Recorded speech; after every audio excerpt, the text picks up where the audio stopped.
Okay, good morning my dear students.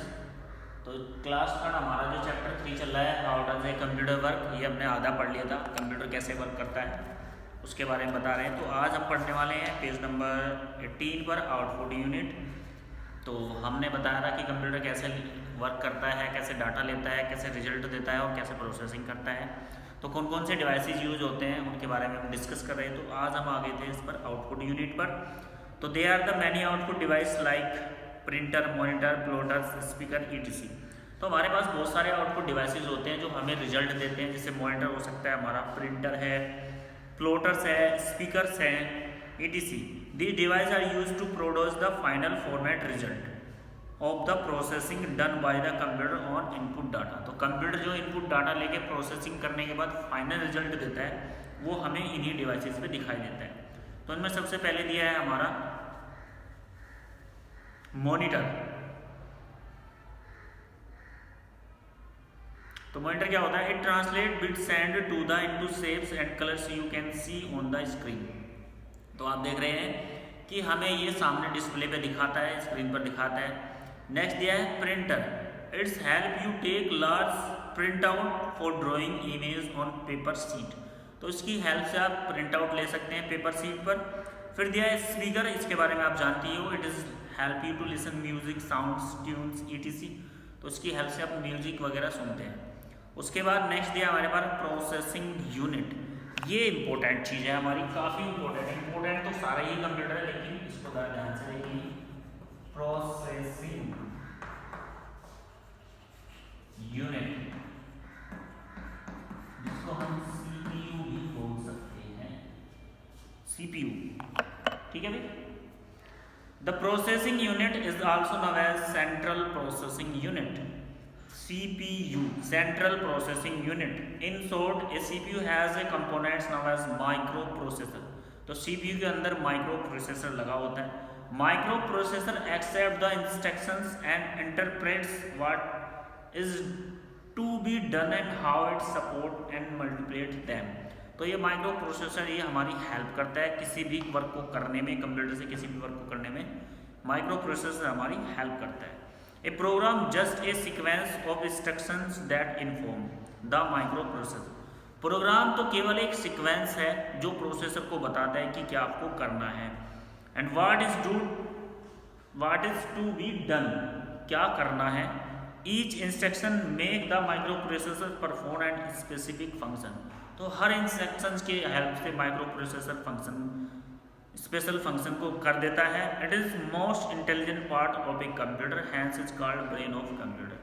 तो ये computer का बहुत ज़्यादा इंपॉर्टेंट पार्ट्स होता है, इसलिए इसको हम ब्रेन ऑफ कंप्यूटर भी कहते हैं। किसको? सीपीयू को। It has 3 following parts. तो इसके 3 पार्ट्स होते हैं। सबसे पहले दिया है हमारे पास सीयू।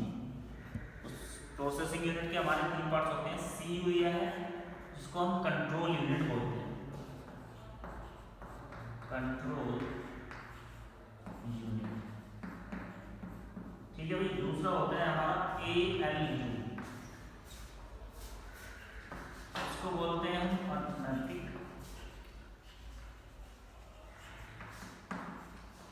Logic unit. नेक्स्ट है हमारे पास MU।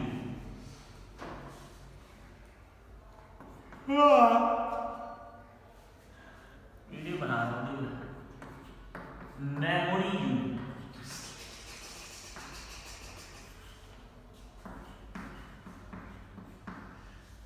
तो सीपीयू को 3 पार्ट्स में डिवाइड किया गया है। तो 3 यूनिट्स आपके सामने है। फर्स्ट दिया है हमारा सीयू कंट्रोल यूनिट, सेकंड दिया है अर्थमेटिक लॉजिकल यूनिट, और लास्ट में दिया है हमारा मेमोरी यूनिट। तो इन्होंने मेमोरी यूनिट नहीं लिखा है बुक में, इन्होंने सीधा लिख दिया है प्राइमरी स्टोरेज यूनिट। तो आप देखिए ये 3 यूनिट्स कैसे वर्क करती है। तो सबसे पहले हम ले लेते हैं कंट्रोल यूनिट, जिसको हम सीयू बोलते हैं। बुक के हिसाब से देखते हैं बुक ने क्या कहा है। वैसे तो नाम से जैसे पता चल रहा है आपको कंट्रोल यूनिट। तो कंप्यूटर्स में जितने भी वर्क होते हैं वो सारे कंट्रोल यूनिट्स के थ्रू ही होते हैं। ठीक है। तो क्या कहा है बुक में, देखिए, एक मिनट सामने चल जाते हैं।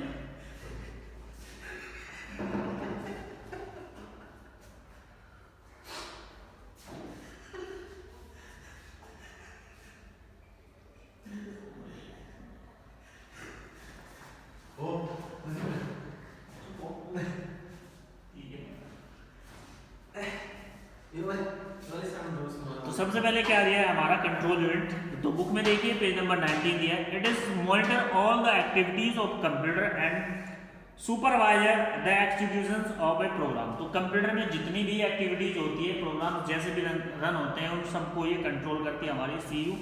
एक तरह से ये हमारा सुपरवाइजर मान लीजिए आप कंप्यूटर का, इसको होता है the control unit control the working of components of a computer. तो कंप्यूटर्स में जितने भी कंपोनेंट्स लगे रहते हैं, जो भी पार्ट्स होते हैं, उन सबको ये ऑब्जर्व करता है, देखता है। It also interrupt the instructions and issue commands to execute those instruction specific sequence. तो कंप्यूटर में जितने भी इनपुट डाटा या कमांड्स दी जाती हैं, उनको सभी एक स्पेसिफिक सीक्वेंस में ये प्रोसेसर तक प्रोवाइड कराता है। नेक्स्ट दिया है अर्थमेटिक लॉजिक यूनिट, ALU जिसको बोलते हैं। तो इसका काम क्या होता है, जितने भी मैथमेटिक्स से और लॉजिकल कैलकुलेशंस होती है, वो सारी इसी यूनिट के थ्रू डन की जाती है। सपोज दैट आपको क्या करना है, सम करना है। अगर आपने कंप्यूटर को दिया है 2 + 2 कीजिए, तो वो सम हो गया। तो इस तरह का इनपुट सीधा हमारा CPU में तो जाता है, लेकिन CPU उसको तुरंत ट्रांसफर कर देता है कहाँ, ALU के पास, क्योंकि ये कैलकुलेशन हमारी मैथमेटिक्स से रिलेटेड है। तो चलिए बुक के हिसाब से देखते हैं क्या कह रहा है। It is responsible to perform the arithmetic and logical operations. The arithmetical operators include, तो सिंबल्स दिए हैं कुछ, the logical operators include greater than less than. तो जितने भी मैथमेटिक्स या लॉजिकल कैलकुलेशंस होती है, वो टोटल हमारी ALU के थ्रू कंप्लीट होती है। नेक्स्ट क्या दिया हमारे पास, नेक्स्ट दिया है MU, यानी कि हमारी मेमोरी यूनिट। जब भी हम डाटा कंप्यूटर में डालते हैं, इनपुट करते हैं, ये प्रोसेसिंग के लिए होता है, उसके बाद हमारा आउटपुट पर रिजल्ट मिलता है, तो टेम्परेली वो हमारा डाटा सेव रहता है हमारी मेमोरी में।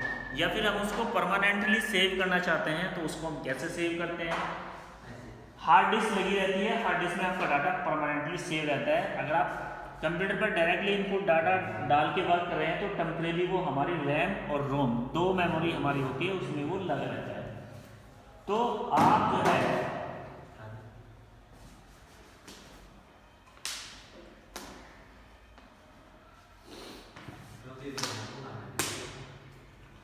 प्राइमरी स्टोरेज यूनिट दिया है, it is named as main memory of computer. तो इसे हम कंप्यूटर की मेन मेमोरी भी कहते हैं, मुख्य मेमोरी होती है ये। सबसे पहले जब भी हमारा डाटा जाता है, तो वो हमारी प्राइमरी मेमोरी में ही एंटर होता है। This is unit hold data and instruction temporarily during the program execution.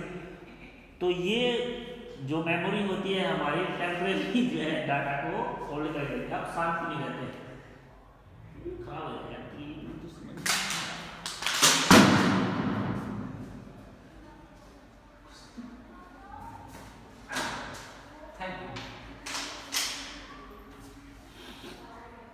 तो डियर स्टूडेंट्स, आज के लिए इतना ही, बाकी हम पढ़ाएंगे कल। थैंक्स।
क्या